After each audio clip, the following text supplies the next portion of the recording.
Hello and welcome to another edition of Heal Thyself, Benefits of Holistic Living. I'm your host, Saenz, and in this segment with me is Dr. Mary Pritchard.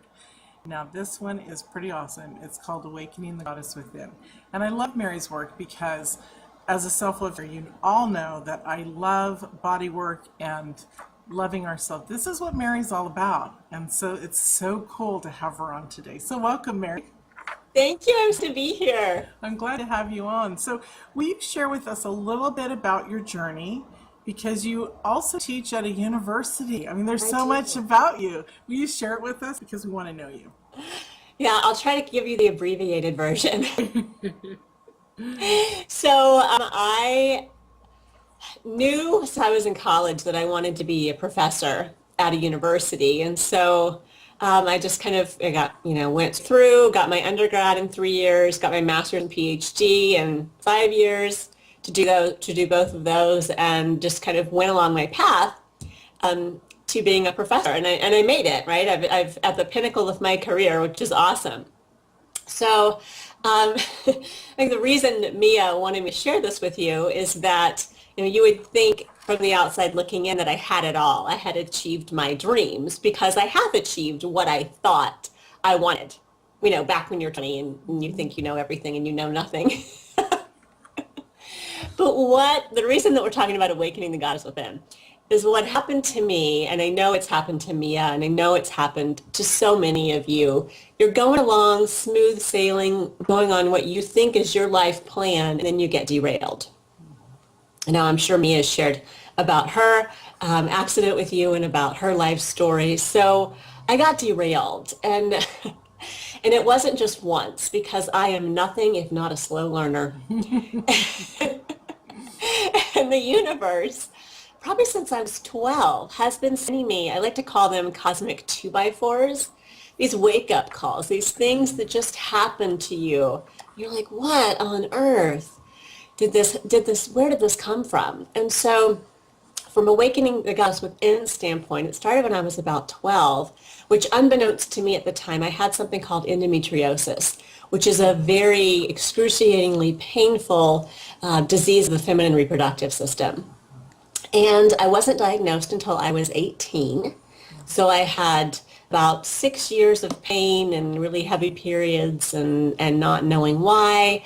And then I just started having really, really awful pain, and it just kept getting longer and longer until in my first year of graduate school, I just found myself double over in the floor in pain and really unable to get up. So I'm pursuing my dream. I'm working on, at that point, my master's degree.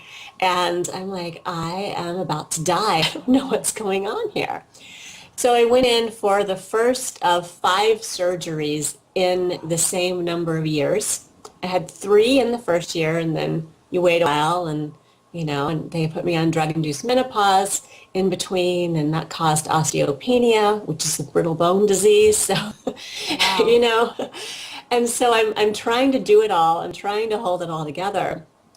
And, throughout my life, I keep having these female reproductive issues. So the endometriosis, the osteopenia, which was a side effect of that, followed by infertility. I mean, my dream at 20 was that I would have the American dream, of your 2.5 kids, your dog, and your white pickets, and that just didn't come to pass. And 3 rounds of fertility treatments later, the doctor was finally like, I don't know what to tell you. I just don't think it's going to happen. Maybe you should adopt. And my then husband was just dead set against that. So coming off of all of this, and I've finally at that point achieved full professor. So when you get a job at university, you kind of work your way up the ranks. And I just gotten to the pinnacle of my career, and coming off of the 3rd round of failed in vitro fertilization. And I just felt like my life was over, because I had this dream, and yeah, I'd achieved all this great stuff from an academic perspective. My marriage was in shambles. I couldn't have adults. It was actually destroying my relationship with my then husband. So it was a few months later, and I decided what I needed to do was I was going to write a book. And so Mia's laughing because she knows this is not going to be a good story. Well, it is a good story, but the outcome is not what you might think. We've got to get to the God stuff, right? So I decided I was going to write a book about the psychology of eating. That's what I've been doing research on for 20 years. So I'm an expert in my field in that. I know what I'm talking about. And I started this book and it was flowing. The first 6 months were great. I got 3 chapters written. I got a proposal written. I sent it off to agents. And then I hit a writer's block wall that lasted for 3 months. I've been writing my entire life. I'm an academic. It's what I do. You can't write for 3 months. You have a problem. So I contacted a good friend of mine, Linda Joy, about my problem that I was having. And she said, why don't you talk to a book coach? I was like, I'd do anything at this point. I've got to get over writer's block. And so I was talking to a woman named Lisa Tenner, who's a book coach. And she said, let's look and let's see what's going on. And do you mind if I run you through a little meditation? And I was like, no, I meditate. I'm a spiritual person. I'm good. Let's go. So she led me through your typical guided meditation.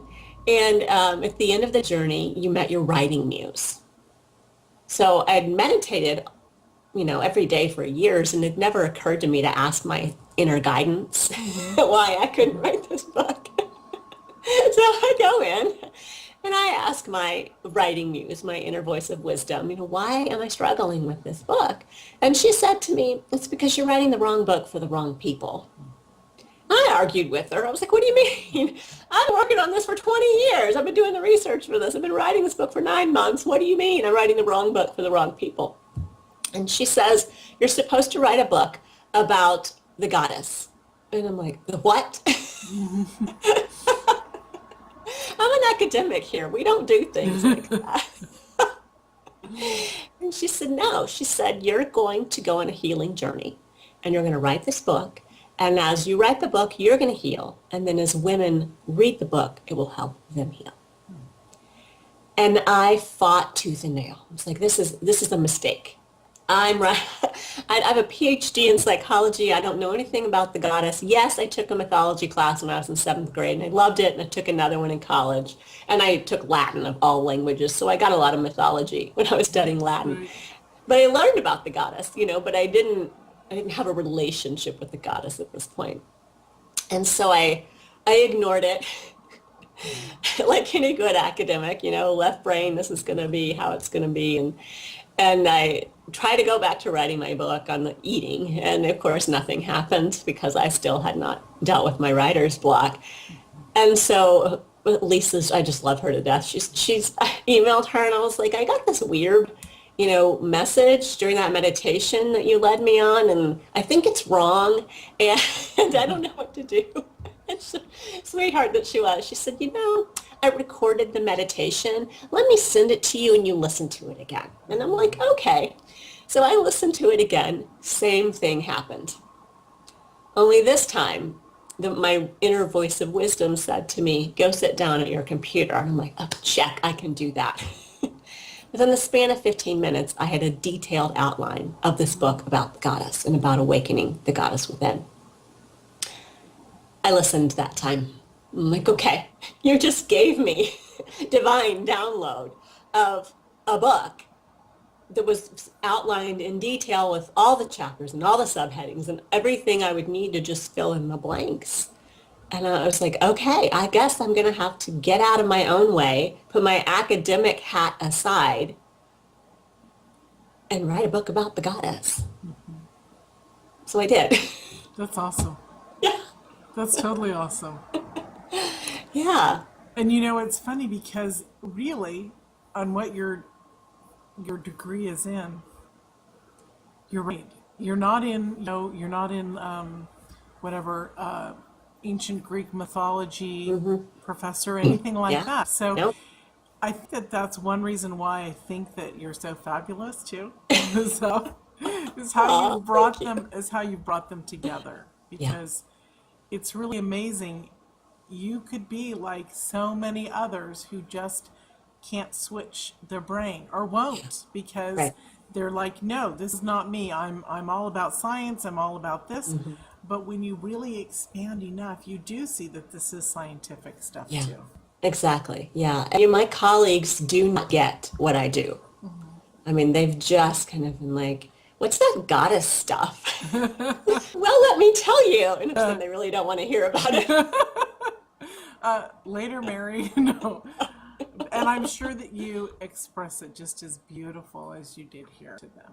So, Yeah, but it's so foreign to academic journals. I mean, right. we don't write about the goddess, So yeah, But part of the it's been feminine, interesting. part of the feminine grace and stuff, maybe this is also your opportunity to awaken, shake the world with your work Yeah, in the academic field, because yeah, we need these leaders to step forward in academia to express this. I remember the first class I took, well, not the first class, but one of the classes I took in college was, and now that I'm all in this guy stuff, I forget the exact wording of it, but it was women throughout history. It was a women's history course, and it was the most magnificent thing that I had done up to that point. In fact, I created my first program almost as if it was from a university program.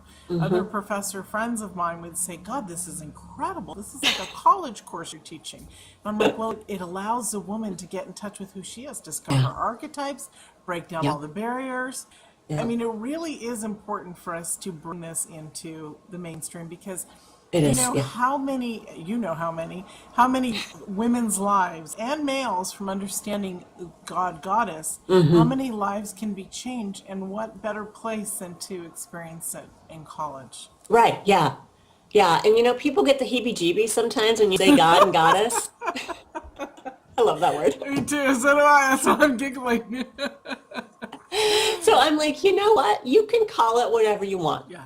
God, goddess, higher power, Me. intuition, Yeah. inner diva, Yeah. like pick a name. I don't Yeah. care. It's that part of you that's your connection with the divine that knows deep in your soul, that knows what you were sent here to do.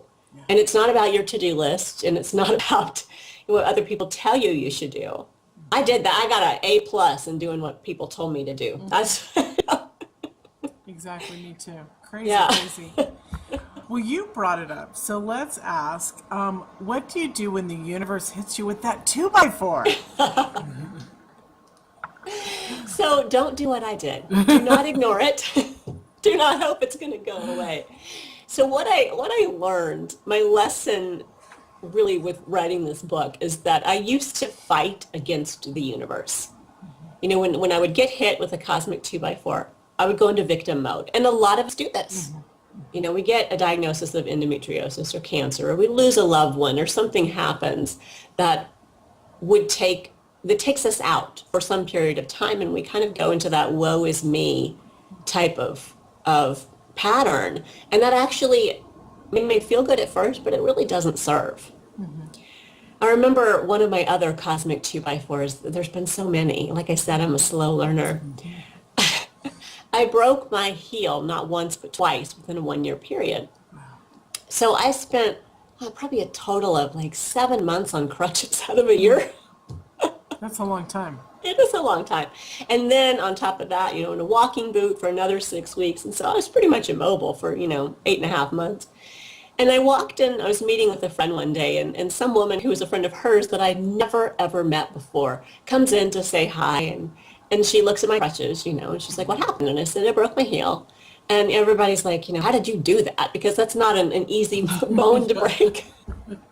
And she didn't say that. She said, why did you break your heel? I was like, what do you mean, why did I break my heel? It's not like I took out a hammer and, hit it. Not like I wanted this to happen. And it took me a couple of days to get it.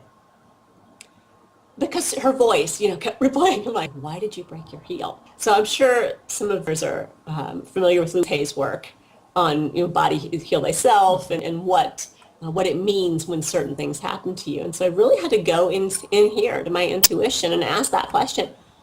Okay, why did I break my heel? And I got an answer. And, I said, I was mad. I was so mad at the universe. I'm like, the first time I broke my heel, I did what, I had a similar experience, right? I slowed down. I started writing this book about the goddess. I'm like, I did what you told me to do. I wrote this book about the goddess. Why am I breaking my heel again? And this time I got the response, yes, you did everything that we told you to do, but you haven't embraced it. You haven't become that person. You can talk the talk, like the best of them. You're a professor. You're really good at talking the talk, but you're not walking the walk.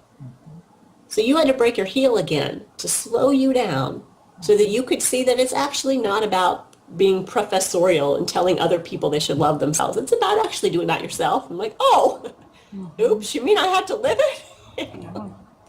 Yeah, and so for me, the Cosmic 2x4, now I can go in and I don't say anymore, why is this happening to me? I say, why is this happening for me? Because everything happens for a reason. I firmly, firmly believe that. And even if it's something that is just awful and you can't experience or even think about what good could come out of, the cloud or silver lining in the cloud or whatever, there's always something. There's always something.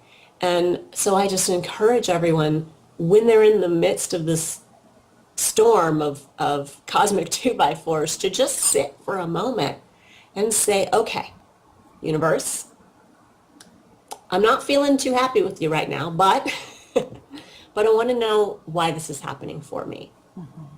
And if you dig deep enough, you're going to get an answer, and it may surprise you. And you may, my first reaction, ignore it, deny it, fight against it. But it really works a lot better when you don't do that, because if I've learned anything, it's when you fight against the universe, you are not going to win. Right. It's not going to happen. You're going down the wrong current in a river. Yeah, exactly. Yeah. Yeah. So to find that grace and to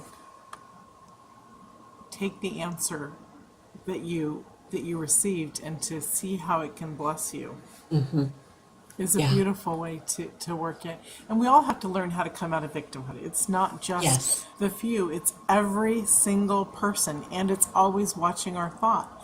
How are we communicating not just with ourselves but others about ourselves? Right. Yeah. Exactly. Yeah. Yeah. Well, since we've been hit with the 2x4, let's talk about symptoms of being disconnected from the inner goddess. I think it's different for every person out there. It's the 2x4, whatever your 2x4 is. But what I tend to see is at least a thread running throughout, and that's this sense of disconnect from your life, from who you thought you were, from who you thought you were going to be. For some people, it's not a broken heel or endometriosis or years in a wheelchair or a cancer diagnosis, or, for some people, it's just they wake up one day and they look in the mirror and they're like, what happened to my life? And that's the same type of thing. So anytime you feel incongruent with how you think, it's that little hinky feeling, anytime, the hair on the back of your neck is standing up, or anytime you just feel like, whoa, what's going on here? That's a sign. Yeah. It could be physical. It could be psychological.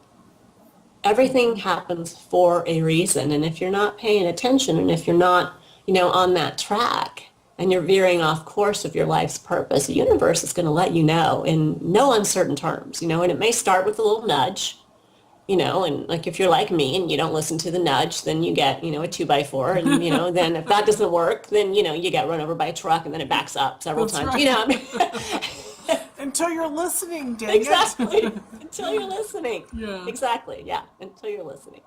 So then since we've gone into this, the next step would be share with us how we can reconnect to that inner wisdom, the goddess, the beauty within. Yeah. Once you stop fighting, and this may sound counterintuitive, but acknowledge and give gratitude for what got you to where you are. I love that. I don't know if you know this about me, Mary, but that's one of my big things that I've been on a mission for the last year, is helping people to understand the connection of gratitude. I love that you say, this is why I love you. Okay. So, I'm sorry. So go ahead. I'm all excited. I'm on the edge of my chair. Go, woman. Awesome. Don't get me excited.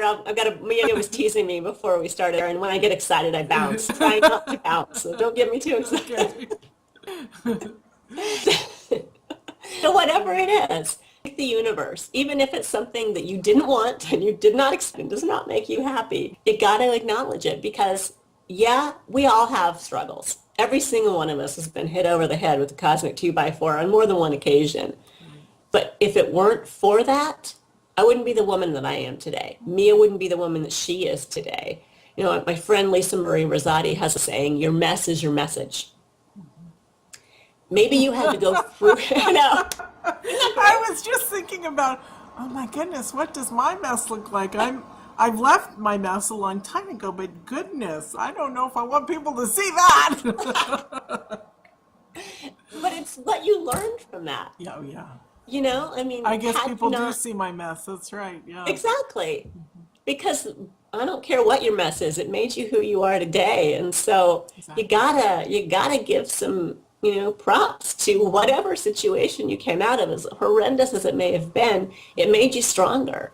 It made you the person that you actually see when you look in the mirror. And that person is courageous and brave and giving and, you know, just think about all the wonderful things that you've done in your life and how kind of strangely, maybe that wouldn't have been possible had it not been.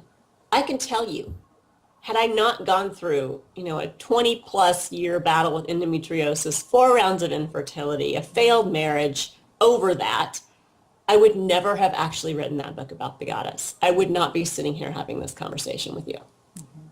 It took years of me being doubled over in the floor in pain on a daily basis for me to get to where I am today. And I don't wish it differently for one single second.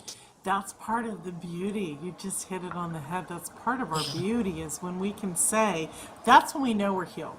When Yeah. we can say, I am so grateful for Yeah. what I went through. It may not have been the best choice or it may not have been the best experience, but it was for me.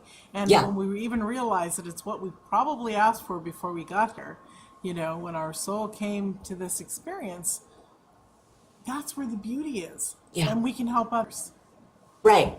And once you start to acknowledge and give gratitude, you'll start to see the kind of messages shifting.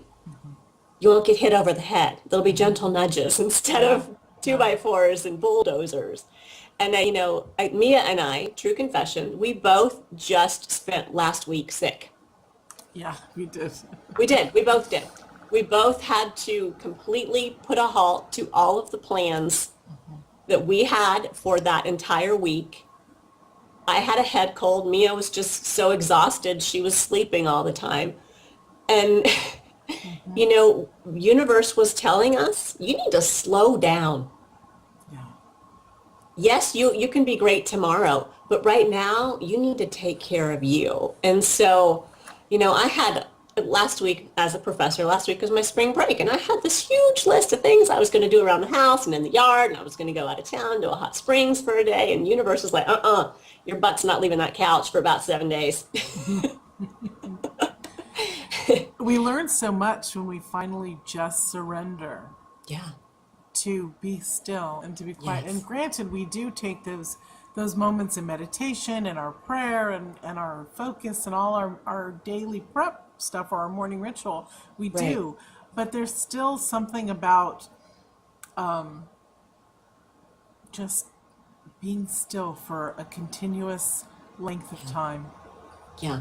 I mean, my 10-minute morning meditation and my morning ritual is wonderful, and I'm sure I'd be even more of a mess without it. But sometimes you just need to take a break. And if you're an entrepreneur, or if you are, you know, working in corporate America or in academia, you know, life is everybody's a nonstop life these days. Yes. And Which is sometimes you have to crazy. stop. Yeah, exactly. Sometimes you have to stop and just be. That's when the downloads Absolutely. come. And Yeah. I think that, you know, how you said that is really, really important to understand. Our life is different than it was 20, 30, 40, Yeah. 50 years ago. I mean, Yeah. it's so different. It's so sci-fi compared to how it used to be. I mean, Yeah. we have the internet. You and I, you're in Boise, I'm in LA. We're talking, we're Yep. recording this, and we're sharing it with the world. Yep. How magnificent is that? I mean, Yeah. it's incredible. But like you said, we have to take those down times. Otherwise, we're just on overload from all the external, even the air, the radio waves, the microwave, all the waves that are going through scientifically through our planet. Exactly. We need to chill from that. And if you don't take a break, the universe, I mean, me and I are totally guilty of this, right? I mean, we both just spent a week laid up, basically, because we didn't listen to our bodies and we didn't rest, and we were both on overdrive. The universe only would let you do that for so long before it wipes you out.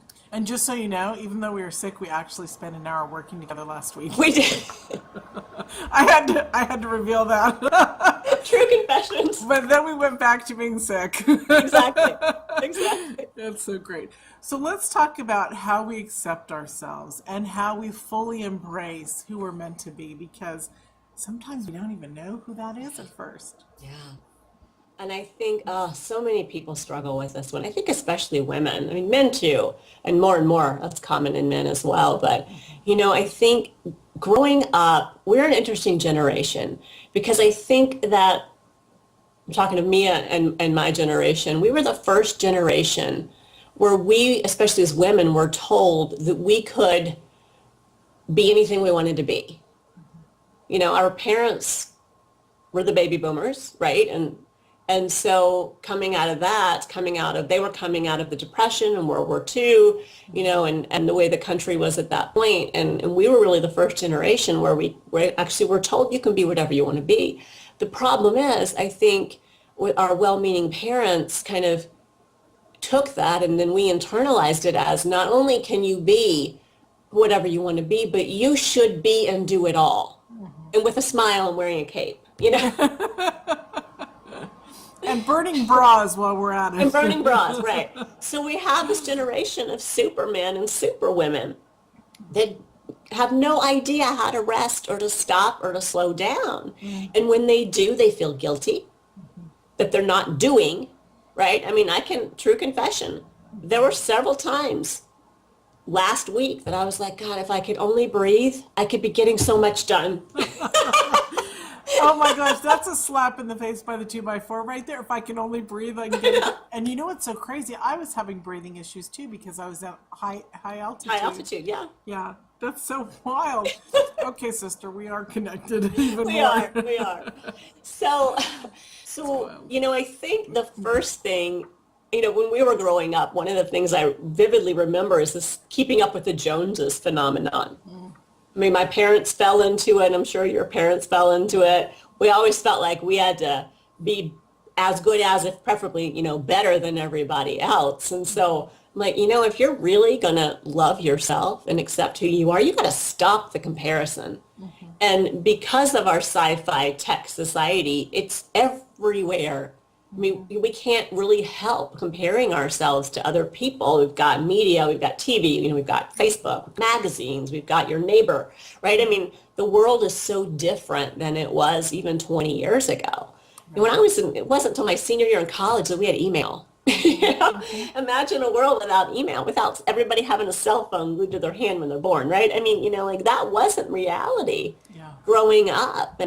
And so we kept getting these messages, and we still do. Everywhere you look, you get this message, you're not good enough as you are. So then you're like, well, if only I could be like that person, or only if they make it look so easy, why can't I do that?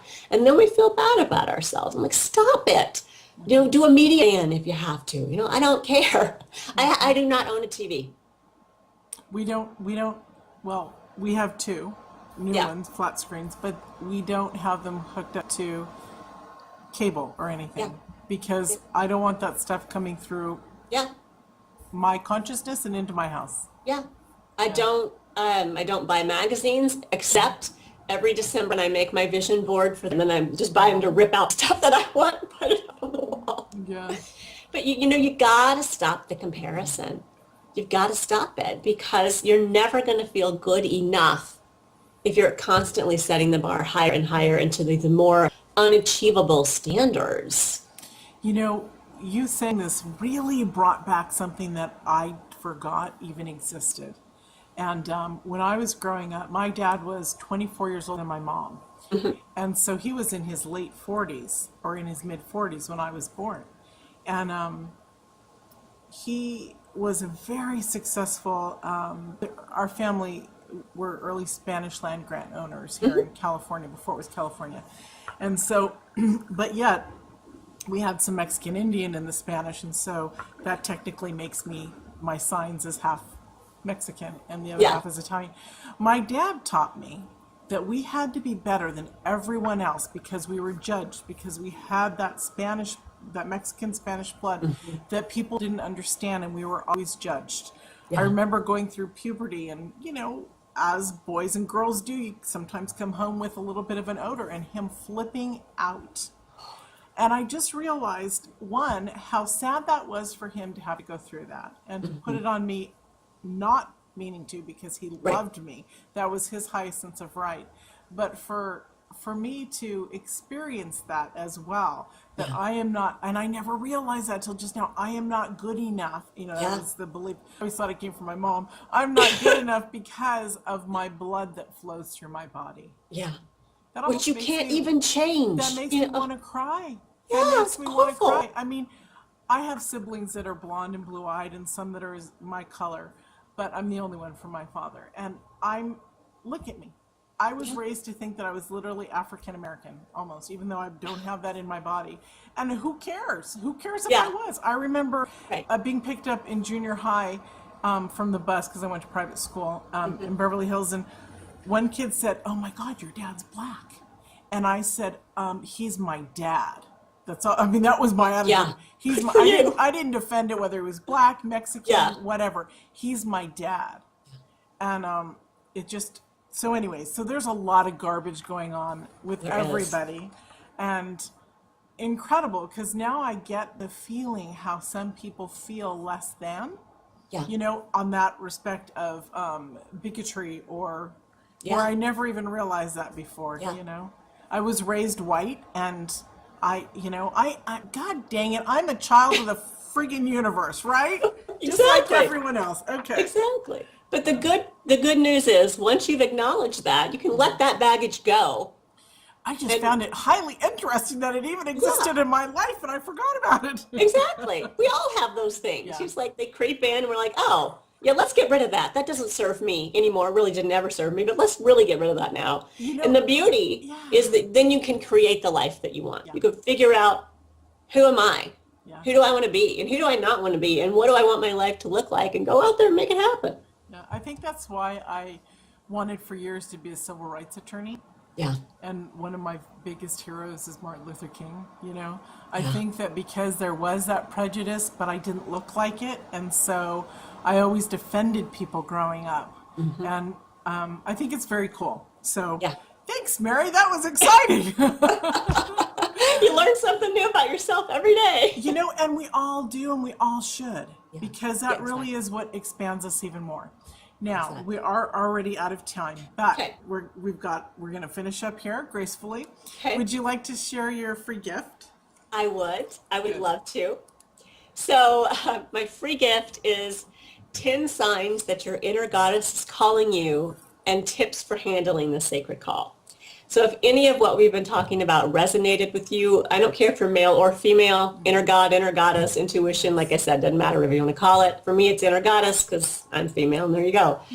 But it's about some of the signs, some of the things like the disconnect or feeling less than, and what to do when you get one of those cosmic 2x4s, and ways that you can respond to it and really, go into that. Why is this happening for me? And what can I do? There's daily tips in there about self-care, little things you can do every day to make sure you put you first, so that, don't take my way of doing things or Mia's, because then you end up sick and talking to each other still.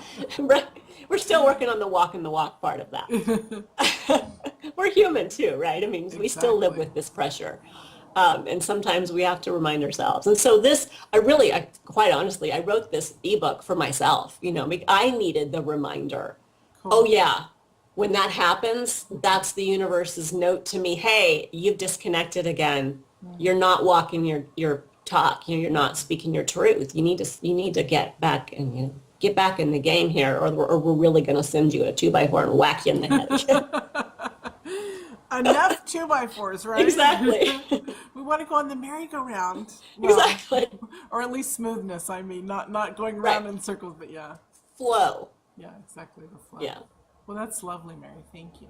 That's an awesome gift. And also the fact that you wrote it for yourself is even more, I think, more valuable and important. I always write things for other people. Yeah. So I love the fact that you wrote this for yourself. Now I want to have a challenge like that and do that. Yeah. I'm telling you, my mess is my message. Everything that I teach is because I needed to learn the lesson myself. Yeah.